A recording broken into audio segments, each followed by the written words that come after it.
എല്ലാവർക്കും നമസ്കാരം. മായ സ്റ്റാറിലേക്ക് സ്വാഗതം. ഉത്രാടം നക്ഷത്രക്കാർക്ക് ഈ വരുന്ന ജൂൺ 2024 എങ്ങനെയാണ് നമുക്ക് നോക്കാം. അതിലേക്ക് കിടക്കുന്നതിന് മുമ്പ് പ്രൈവറ്റ് കൺസൾട്ടേഷൻ താല്പര്യമുണ്ടെങ്കിൽ അതിന്റെ ഡീറ്റെയിൽസ് ഡിസ്ക്രിപ്ഷനിലുണ്ട്. വാട്സ്ആപ്പ് നമ്പർ മറ്റു ഡീറ്റെയിൽസ് ആണുള്ളത്. വാട്സ്ആപ്പ് വഴി മെസ്സേജ് ചോദിക്കാവുന്നതാണ് പ്രൈവറ്റ് കൺസൾട്ടേഷൻ സംബന്ധിക്കുന്ന കാര്യങ്ങൾ. നമുക്ക് റീഡിംഗ്സിലേക്ക് കടക്കാം. ഉത്രാടം നക്ഷത്രക്കാർക്ക് ഈ വരുന്ന ജൂൺ 2024 ഉത്രാടം നക്ഷത്രക്കാർക്ക് എങ്ങനെയാണ് എന്ന് നമുക്ക് നോക്കാം.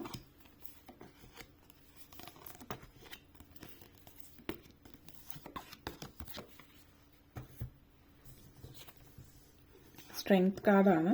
4 of Cups energy, Magician energy, 5 of Swords energy, King of Pentacles, Wheel of Fortune energy. ഉത്രാടം നക്ഷത്രക്കാരെ സംബന്ധിച്ചിടത്തോളം ആദ്യം തന്നെ സ്ട്രെങ്ത് കാർഡാണ് വന്നിരിക്കുന്നത്. നിങ്ങളുടെ ജീവിതത്തിൽ അനിവാര്യമായിട്ടുള്ള ഒരു മാറ്റമാണ് ഈ ഒരു കാര്യം സൂചിപ്പിക്കുന്നത്. വളരെ അപ്രതീക്ഷിതമായിട്ടുള്ള ഒരു മാറ്റം നിങ്ങളുടെ ജീവിതത്തിൽ വരുന്ന അൺഎക്സ്പെക്റ്റഡ് ആയിട്ടുള്ള ഒരു മാറ്റമാണ് വരുന്നത്. അതായത് ചവിട്ടി നിൽക്കുന്ന മണ്ണ് ഇളകി പോകുന്ന, നമ്മൾ ചവിട്ടി നിൽക്കുന്ന മണ്ണ് ഒലിച്ചു പോകുന്ന എന്ന് നമ്മൾ പറയുമല്ലോ, ആ ഒരു രീതിയാണ് ഈ ഒരു സമയത്ത് സൂചിപ്പിക്കുന്നത്. എന്ന് വെച്ചിട്ട് ഭയപ്പെടേണ്ടുന്ന ഒരു സാഹചര്യമൊന്നുമില്ല. കാരണം ഈ ഒരു സാഹചര്യം ഈ സാഹചര്യത്തിലേക്ക് എത്തിപ്പോകുന്നത് ഇത് നിങ്ങളുടെ കർമ്മമാണ്. ഇതിനു മുമ്പുള്ള കർമ്മങ്ങൾ നിങ്ങൾ വ്യക്തമായിട്ട് വൃത്തിയായിട്ട് ചെയ്യാത്തത് കൊണ്ടാണ് ഈ ഒരു അവസ്ഥയിലേക്ക് നിങ്ങളിപ്പോൾ എത്തി നിൽക്കുന്നത് എന്ന് തന്നെ പറയാം. നിങ്ങളുടെ ചിന്താഗതി പൊതുവെ നിങ്ങളുടെ ജീവിതത്തോടുള്ള നിങ്ങളുടെ കാഴ്ചപ്പാടിലും വളരെയധികം വ്യത്യാസങ്ങൾ, ജീവിതത്തിലെ കുറിച്ചിട്ടുള്ള കാഴ്ചപ്പാടിലും ചിന്താഗതിയിലും വ്യത്യാസങ്ങൾ കാണിക്കുന്നുണ്ട്. ഈ ഒരു വ്യത്യാസം എന്ന് പറയുന്നത് നിങ്ങളുടെ ജീവിതാനുഭവങ്ങളായിരിക്കാം. എന്നിരുന്നാലും പലപ്പോഴും അത് ചിന്തയിൽ മാത്രം ഒതുങ്ങിപ്പോവാണ്, പ്രവൃത്തിയിലേക്ക് അത് വരുന്നില്ല എന്നുള്ളതാണ്. ഒന്ന്, നിങ്ങൾക്ക് വിശ്വാസം തീരെയില്ല എന്നുള്ളതാണ്. വിശ്വാസമില്ല എന്ന് പറയുമ്പോൾ തന്നെ എടുത്ത് പറയട്ടെ, നിങ്ങൾ ചിലപ്പോൾ ഒരു മതവിശ്വാസി ആയിരിക്കാം, നിങ്ങൾ ദൈവത്തിൽ വിശ്വസിക്കുന്നുണ്ടാവാം, നിങ്ങൾ പള്ളിയിൽ പോകുന്നുണ്ടാവാം, അമ്പലത്തിൽ പോകുന്നുണ്ടാവാം. ചിലപ്പോൾ കൃത്യമായിട്ട് അമ്പലം പള്ളിയിലൊക്കെ ഞായറാഴ്ച കുർബാന ഒഴിവാക്കുകയേ ചെയ്യാതെ, അല്ലെങ്കിൽ രാവിലെ ക്ഷേത്രത്തിൽ നിർമ്മാല്യം തൊഴൽ ഒഴിവാക്കാത്ത, അങ്ങനെയൊക്കെ ചെയ്യുന്ന, അല്ലെങ്കിൽ 5 നേരവും നിസ്കരിക്കുന്ന ഒരു വ്യക്തിയായിരിക്കാം. ഇങ്ങനെ ഒരു സാഹചര്യമൊക്കെ ഉണ്ടായിട്ടുണ്ടെങ്കിൽ കൂടിയും നിങ്ങൾ ഇതൊക്കെ ചെയ്യുന്നത് ഇതൊരു റൂട്ടീൻ, അല്ലെങ്കിൽ നിങ്ങൾ സ്ഥിരമായിട്ട് ചെയ്യുന്ന ഒരു കാര്യം പോലെ വെറുതെ ചെയ്യാണ്.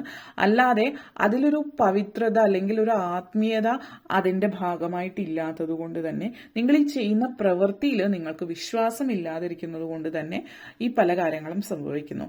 പിന്നെ ഈ ഒരു മാറ്റം എന്ന് പറയുന്നത് നിങ്ങൾ ഇതുവരെ പടുത്തുയർത്തിയിട്ടില്ല, അല്ലെങ്കിൽ നിങ്ങൾ ഇതുവരെ ഉള്ള ആ ഒരു സാഹചര്യത്തിലുള്ള മാറ്റമാണ്.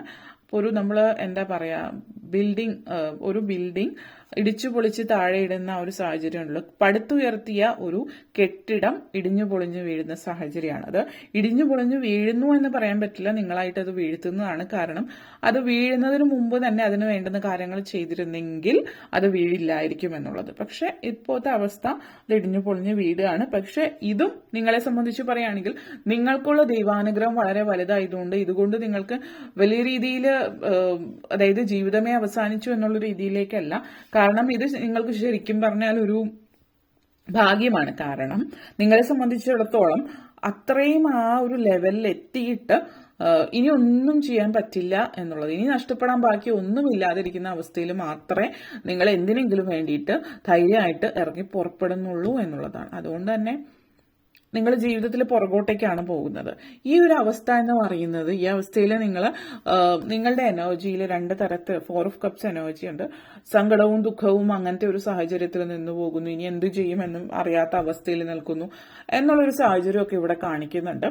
പക്ഷേ ഇതിന് 2 ഓപ്ഷൻസ് ഉണ്ട് നിങ്ങൾക്ക്. നിങ്ങൾ അത് എങ്ങനെ ഏറ്റെടുക്കുന്നു എന്നതിനനുസരിച്ച് ഇവിടെയെങ്കിലും നിങ്ങൾ ശരിയായിട്ടുള്ള തീരുമാനമെടുത്താൽ നിങ്ങൾക്ക് ജീവിതത്തിൽ മുന്നോട്ടേക്ക് പോകാം എന്നുള്ളതാണ്. കാരണം ഇവിടെ 4 of Cups എനർജിയാണ്. ഈ ഒരു 4 of Cups എനർജി എന്ന് പറയുന്നത് സങ്കടം അല്ലെങ്കിൽ ദുഃഖം, അവസരം നഷ്ടപ്പെടുത്തിയുള്ള പശ്ചാത്താപം. അവസരം നഷ്ടപ്പെടുന്ന സമയത്ത് നിങ്ങൾക്ക് അത് വലുതായിട്ട് തോന്നിയില്ല, എന്നും ജീവിതം ഒരുപോലെ ഇരിക്കുമെന്ന് ചിന്തിച്ചു കാണും. പക്ഷെ അവസരം നഷ്ടപ്പെടുത്തി കഴിഞ്ഞപ്പോൾ നഷ്ടപ്പെടുത്തി പോയല്ലോ എന്നുള്ളൊരു കാര്യത്തെക്കുറിച്ച് ഫ്രസ്ട്രേഷൻ, ദേഷ്യം ഉണ്ടായിരുന്ന സമയത്ത് നിങ്ങൾ ഒരിക്കലും നിങ്ങളുടെ കയ്യിൽ ഉണ്ടായിരുന്ന രത്നത്തെ, സ്വർണത്തെ അപ്രീഷിയേറ്റ് ചെയ്തിട്ടില്ല. പക്ഷെ ഇപ്പം അത് ഇല്ലാതാകുമ്പോഴാണ് അതിന്റെ പ്രാധാന്യം നിങ്ങൾ മനസ്സിലാക്കുന്നത് എന്നുള്ളതാണ്. പിന്നെ ഇപ്പോഴും നിങ്ങൾ പലപ്പോഴും നെഗറ്റിവിറ്റിയിലാണ് കോൺസെൻട്രേറ്റ് ചെയ്യുന്നത്, പെസിമിസ്റ്റിക് ആണ്. അപ്പൊ നിങ്ങൾ ആദ്യം ചെയ്യേണ്ടുന്നത്, ഒന്ന്, മെഡിറ്റേഷൻ ചെയ്യാം. നിർബന്ധമായിട്ടും മെഡിറ്റേഷൻ ചെയ്യാം. ഓരോരുത്തർക്കും വ്യത്യസ്തമായിട്ടുള്ള രീതിയിലുള്ള മെഡിറ്റേഷൻ ആയിരിക്കും പ്രയോജനം ചെയ്യാം. അപ്പൊ ആദ്യം തന്നെ നിങ്ങൾ കോൺസെൻട്രേഷൻ നിങ്ങൾക്ക് തീരെ ഇല്ല എന്നുണ്ടെങ്കിൽ യോഗ പ്രാക്ടീസ് ചെയ്ത് കോൺസെൻട്രേഷൻ ഒരു ലെവൽ ഓഫ് കോൺസെൻട്രേഷനിലേക്ക് കൊണ്ടുവന്നതിന് ശേഷം മെഡിറ്റേഷൻ സ്റ്റാർട്ട് ചെയ്യാം. അല്ലെങ്കിൽ ഗൈഡഡ് മെഡിറ്റേഷൻസ് ഉണ്ടാവും, തീർച്ചയായിട്ടും അത് കേട്ടുകൊണ്ട് ചെയ്യാം. നിങ്ങളെ സംബന്ധിച്ചിടത്തോളം ഇപ്പോൾ ഏറ്റവും ഉത്തമമായിട്ട് നിങ്ങൾ ശ്രദ്ധിക്കേണ്ടത് സേക്രൽ ചക്ര ബാലൻസ് ചെയ്യുന്ന മെഡിറ്റേഷനാണ്. കാരണം നിങ്ങൾക്ക് ജീവിതത്തിന്റെ സുഖവും സന്തോഷവും അനുഭവിക്കുന്നതിനോട് എന്തോ വിരക്തി പോലെയാണ്. അതായത് ഇത് ഇങ്ങനെയൊക്കെയാണ്, ഇങ്ങനെയൊക്കെ മതി, എന്തൊക്കെയോ ടെൻഷൻസ് ആണ് മനസ്സിൽ. അപ്പോൾ സേക്രൽ ചക്ര ബാലൻസ് ചെയ്യുന്നതിൻ്റെ മെഡിറ്റേഷനാണ് നിങ്ങൾ ചെയ്യുന്നത്. അതായത് ഈ ഒരു മെഡിറ്റേഷൻ നമ്മൾ സ്പിരിച്വൽ ഹീലിംഗ് ടാബ്ലറ്റ്സിൽ സേക്രൽ ചക്ര ബാലൻസ് ചെയ്യുന്ന മെഡിറ്റേഷൻ ചെയ്തിട്ടുണ്ട്. അല്ലാത്ത പക്ഷം നിങ്ങൾ എപ്പോഴും കയ്യിലൊരു ഓറഞ്ച് കളറ് തുണിയോ അല്ലെങ്കിൽ ഒരു ഓറഞ്ചോ കയ്യിൽ വയ്ക്കാം. ആ ഒരു നിറത്തിനാണ് പ്രാധാന്യം. കയ്യിൽ എപ്പോഴും വയ്ക്കുന്നത് വളരെ പ്രയോജനം ചെയ്യുന്നു എന്നുള്ളതാണ്. അതേപോലെ തന്നെ നിങ്ങളുടെ എനർജി മെജീഷ്യൻ എനർജിയാണ്. നിങ്ങൾ മനസ്സിലാക്കാത്ത നിങ്ങളുടെ ഇപ്പോൾ നിങ്ങളൊരു നമ്മൾ പറയില്ലേ പകുതി ചെകുത്താനും പകുതി മാലാഖയാണെന്ന് പറയുന്ന പോലെയാണ്. നിങ്ങളുടെ ഒരു പാതി ഭയങ്കര നെഗറ്റീവാണ്, മറ്റേ പാതി പോസിറ്റീവാണ്. പക്ഷെ ഈ പോസിറ്റീവ് പാതിയിലേക്ക് അല്ല നിങ്ങൾ ശ്രദ്ധിക്കുന്നതെങ്കിൽ പൂർണ്ണമായിട്ടും നെഗറ്റിവിറ്റിയിലേക്ക് പോകും. അപ്പൊ ഈ മാസം നിങ്ങൾക്ക് ഒത്തിരി പ്രത്യേകതകളുള്ള മാസമാണ്. ഈ ഒരു മാസം എന്ന് പറയുന്ന ഈ ഒരു സമയത്ത് നിങ്ങൾ എടുക്കുന്ന തീരുമാനം, പോസിറ്റീവായിട്ട് എടുക്കുന്ന തീരുമാനം നിങ്ങളുടെ ജീവിത അവസാനം വരെയുള്ള നിങ്ങളുടെ ജീവിതം നിർണയിക്കുന്ന ഒരു കാര്യമായി മാറിയേക്കാം. എല്ലാവർക്കും ഒരുപോലെ ആയിരിക്കണമെന്നില്ല, ഇതൊരു ജനറൽ റീഡിംഗ് ആണ്. എന്നിരുന്നാലും നിങ്ങളുടെ ജീവിത അവസാനം വരെയത്തേക്കുള്ള നിങ്ങൾക്ക് സമാധാനവും സ്വസ്ഥമായിട്ടുള്ള ഒരു ജീവിതത്തിന്റെ അടിത്തറ പാകുന്ന സമയമാണിത്. ഈ അടിത്തറ ശരിയായിട്ട് പാകിയാൽ മാത്രമാണ് അതിന്റെ മുകളിലുള്ള കെട്ടിടം കാലാകാലം നിലനിൽക്കുന്നുള്ളൂ. അപ്പോ അത് നിങ്ങൾ മനസ്സിലാക്കുക. അതേപോലെ നിങ്ങളുടെ മെജീഷ്യൻ എനർജിയാണ്. മെജീഷ്യൻ എന്താണ്? അവരുടെ നമ്മൾ പറയും വിരൽത്തുമ്പിലാണ്, നിങ്ങളുടെ വിരൽത്തുമ്പിലാണ് നിങ്ങളുടെ ഭാഗ്യം, അല്ലെങ്കിൽ നിങ്ങളുടെ തലയിലെഴുത്ത് നിങ്ങളുടെ വിരൽത്തുമ്പിലാണ്, അത് നിങ്ങളാണ് എഴുതുന്നത് എന്ന് മനസ്സിലാക്കി അതിന് വേണ്ടുന്ന കാര്യങ്ങൾ ചെയ്താൽ നിങ്ങൾക്ക് കൊള്ളാം. 5 ഓഫ് സോർട്സ് എനർജിയാണ്. അനാവശ്യ ടെൻഷൻസും സ്ട്രെസ്സും ഒക്കെ നിങ്ങൾ തലയിലേറ്റിയെടുത്ത് വയ്ക്കുന്നുണ്ട്. ഈ പറയുന്ന കാര്യങ്ങളൊക്കെ തലയിലേറ്റി എടുത്ത് വയ്ക്കുന്നത് മൂലം എന്തുകൊണ്ട് നിങ്ങളുടെ ജീവിതത്തിൽ ഒത്തിരി സ്ട്രെസ് ഒക്കെ ഉണ്ട്. അത് നിങ്ങൾക്ക് മറ്റൊരാളുടെ സഹായമില്ലാതെ ഒറ്റയ്ക്കൊന്നും ചെയ്യാൻ പറ്റുന്നതായിട്ട് കാണുന്നില്ല. കാരണം പൊതുവേ നമ്മൾക്ക് സ്ട്രെസ്സും ആങ്സൈറ്റിയും ദേഷ്യവും വാശി ഇതൊക്കെ സ്വയം തീരുമാനിച്ച് ഒത്തിരി പ്രാക്ടീസ് ചെയ്തത് മാറ്റിയെടുക്കാവുന്നതാണ് നിങ്ങൾ സ്വയം. പക്ഷെ നിങ്ങളെ സംബന്ധിച്ചിടത്തോളം അതിന് കഴിയുന്ന ഒരു സാഹചര്യം അല്ലാതെയാണ്. കാരണം നിങ്ങൾക്ക് എപ്പോഴും ഒരാൾ സപ്പോർട്ട് വേണം, ഒരാൾ പുറകിൽ നിന്ന് സപ്പോർട്ട് ചെയ്യണം. എന്നാൽ മറ്റൊരു കാര്യം പറയാനുള്ളത്, നിങ്ങളെ സപ്പോർട്ട് ചെയ്യാനായിട്ട് നിങ്ങളുടെ വെൽവിഷറായിട്ടുള്ള നിങ്ങളെ മനസ്സുകൊണ്ട് മനസ്സിലാക്കുകയും അറിയുകയും സ്നേഹിക്കുകയും ചെയ്യുന്ന ആളുകൾ നിങ്ങൾക്ക് പറഞ്ഞു തരുന്ന കാര്യങ്ങൾ പലപ്പോഴും നിങ്ങൾ അവോയ്ഡ് ചെയ്യും. പക്ഷേ നെഗറ്റീവായിട്ടുള്ള ആളുകൾ, നിങ്ങളെ ഉപയോഗിക്കുന്നവര്, മുതലെടുക്കുന്നവര്, നിങ്ങൾക്ക് അതായത് നിങ്ങളെ ചിന്തിച്ചിട്ടല്ലാതെ അവരുടെ പ്രയോജനത്തിന് മാത്രം നിങ്ങളെ ഉപയോഗിക്കുന്ന ആളുകൾ പറയുന്നതാണ് നിങ്ങൾ എപ്പോഴും കേൾക്കുന്നത്. അതാണ് നിങ്ങളുടെ ജീവിതത്തിന്റെ ഈ ഒരു അവസ്ഥയ്ക്കുള്ള ഒരു കാരണം എന്നുകൂടി പറയാണ്. അതേപോലെ കിങ് ഓഫ് പെന്റക്കിൾസ് എനർജിയാണ്. ബാലൻസ്, അതായത് ലൈഫിൽ ഒരു ബാലൻസോട് കൂടിയിട്ട് മുന്നോട്ടേക്ക് നീങ്ങുന്നവര്, അതേപോലെ റിട്ടയർമെന്റ് ഫേസിലുള്ളവർ, റിട്ടയർ ആയിട്ടുള്ളവരാണെങ്കിലും ഒക്കെ സമൃദ്ധമായിട്ടുള്ള ഒരു ജീവിതം നിങ്ങൾക്ക് കാണിക്കുന്നുണ്ട്. ഈ ഒരു സമയത്ത് നിങ്ങൾ വളരെ ഇരുന്നുണ്ണാൻ പറ്റുന്ന ഒരു സാഹചര്യമാണ്. അപ്പോൾ ചില ആളുകൾ റിട്ടയർ ആവാൻ പോകുന്നു, ഇനി എന്ത്, സ്വന്തമായിട്ടൊരു വീട് പോലും ഇല്ല ഇതുവരെ എന്നൊക്കെ ചിന്തിക്കുന്നവരെ സംബന്ധിച്ചിടത്തോളം ഇനിയായിരിക്കും നിങ്ങൾക്ക് ജീവിതം തുടങ്ങുന്നത് എന്നുള്ളതാണ്. കാരണം നിങ്ങൾ സ്വന്തമായിട്ട് എന്തൊക്കെയോ ചെയ്യാൻ തീരുമാനിക്കുന്നു, ബിസിനസ്സോ മറ്റു കാര്യങ്ങളോ ഒക്കെ.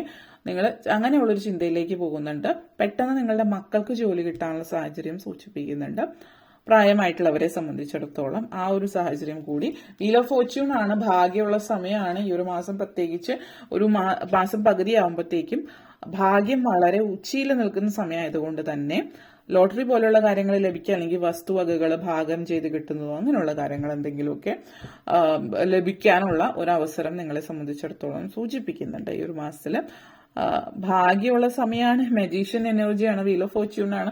ഇത്രയൊക്കെ ഭാഗ്യമുണ്ടെങ്കിലും നിങ്ങൾ എപ്പോഴും പെസിമിസ്റ്റിക് ആയിട്ടിരിക്കുന്നത് മാറാനായിട്ട് ശ്രദ്ധിക്കുക. അതിന് നിങ്ങളിപ്പോൾ ഏത് ദേവനെയാണ് ആരാധിക്കേണ്ടത്, അല്ലെങ്കിൽ ഏതൊരു ദേവതയാണ് നിങ്ങളിപ്പോൾ ആരാധിക്കേണ്ടത് ഈ ഒരു മാസം എന്നുള്ളത് നമുക്ക് നോക്കാം.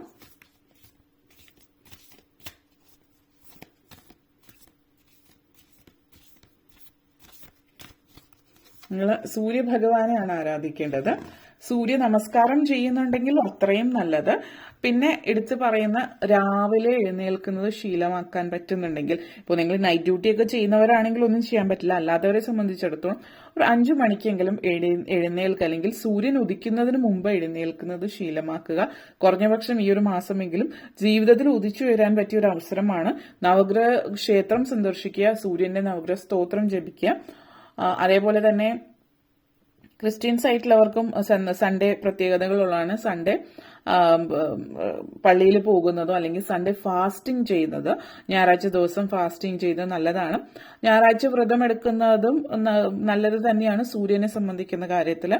ജീവിതത്തിൽ ഒന്നാമതെത്തുന്നതിനും അധികാര സ്ഥാനത്തെത്തുന്നതിനും ജോലി സ്ഥാനങ്ങളിൽ ഉയരുന്നതിനും ഒക്കെ ഈ ഒരു സൂര്യനെ നിങ്ങൾ പ്രകീർത്തിക്കുന്ന, സൂര്യനെ നവഗ്രഹ സ്തോത്രം ജപിക്കുന്നതൊക്കെ നിങ്ങൾക്ക് പ്രയോജനം ചെയ്യുന്നുണ്ട്. ജപാകുസുമ സംഘാഷം എന്ന് തുടങ്ങുന്ന ആ നവഗ്രഹ സ്തോത്രം ജപിക്കാവുന്നതാണ്. ഓക്കെ, അപ്പൊ ഇത്രയും കാര്യങ്ങളാണ് പറയാനുണ്ടായിരുന്നത്. നിങ്ങൾക്ക് വീഡിയോ ഇഷ്ടപ്പെട്ടു എന്ന് വിശ്വസിക്കുന്നു. ഇഷ്ടമായെങ്കിൽ ലൈക്ക് ചെയ്യാനും ഷെയർ ചെയ്യാനും കമന്റ് ചെയ്യാനും സബ്സ്ക്രൈബ് ചെയ്യാനും മറക്കരുത്. അതുപോലെ താഴെ ബെല്ലൈക്കൺ കൂടി ക്ലിക്ക് ചെയ്യുക, എങ്കിൽ മാത്രമേ മുന്നോട്ടേക്കുള്ള വീഡിയോസ് നിങ്ങൾക്ക് ലഭിക്കുകയുള്ളൂ. അപ്പോൾ ഈ വീഡിയോ കണ്ടിരുന്ന എല്ലാവർക്കും നന്ദി, നമസ്കാരം.